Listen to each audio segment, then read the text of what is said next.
Hey everyone, it's me. I was hoping to hopefully get through to people and help people to bring things into perspective about the coronavirus and everything surrounding the fact that a lot of us are staying home for 2 weeks and a lot of us are out of work. A lot of us have children home from school. Some of us have parents in nursing homes that we're not able to see because they're locked down. But I want to talk about I just want to put things into perspective as to the fact that number one, it's 2 weeks we're supposed to stay in our homes. 2 weeks we are supposed to hunker down and do our best to get through.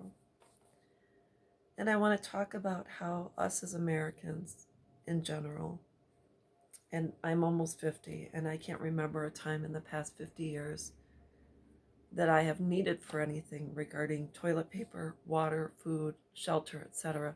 We all have different experiences, but fortunately in America, we do have a welfare system and we do have food stamps, rental assistance, daycare, churches, nonprofit organizations, etc., that take care of the have-nots, of the needy, and those who are unable to work or whatever the case may be.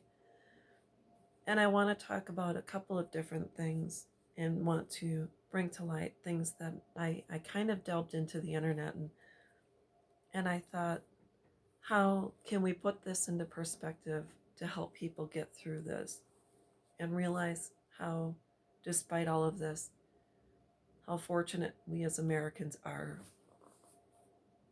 to live in our society, even though we are temporarily halted in our lives, which is kind of a blip on the screen when you look at centuries and thousands of years worth of history. So I'm going to delve into a couple of things that will help put things into perspective when the going gets tough.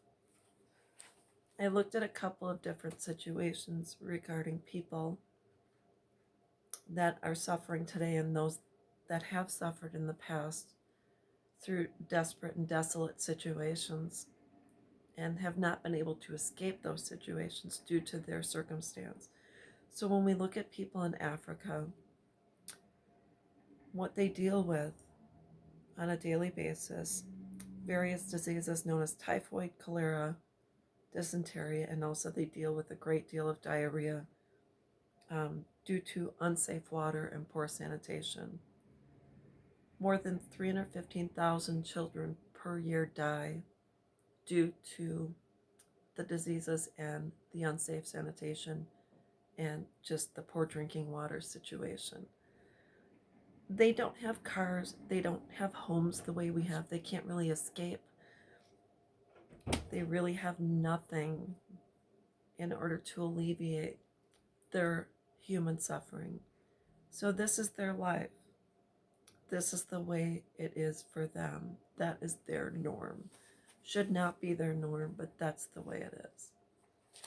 If we go into another part of history, if we look at the time that many different individuals, including Jews, Romans, Gypsies, Poles, etc., were prisoners in the Holocaust in the concentration camps.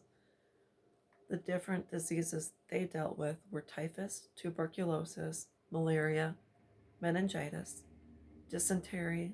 They also dealt with pneumonia, gangrene, skin diseases, scabies, and lice. These people that had done nothing wrong were dragged from their homes, thrown into concentration camp in these bunkers where there was wooden beds, 3 high, people in each bed, and they had no immunizations. They had no medications to make them feel better. They had no escape because they were locked in every single night. And they didn't have proper nutrition either. They took what they got and that was it.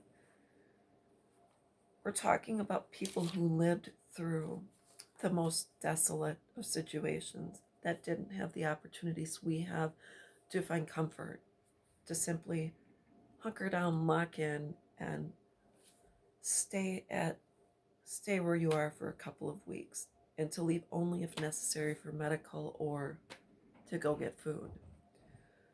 So I just want to talk about that and the fact that the only way they actually got through it is through the love and compassion of one another. How did they get through it? I have no idea. I don't think any one of us living here, unless you are a Holocaust survivor or have escaped, certain situations, war torn, when there's war torn countries and they come here, I don't think any one of us really can truly understand how others have survived through this. So all I'm saying is that if we work together and we simply stay home for a couple of weeks and we use our luxuries such as cell phones, computers, television, internet, cable, etc., we can get through this. All you have to think is, if you're having a bad day, think of someone that has survived a world war, survived a human suffering condition, and has survived the most desolate of situations in which the only thing they believed they were facing imminently was death.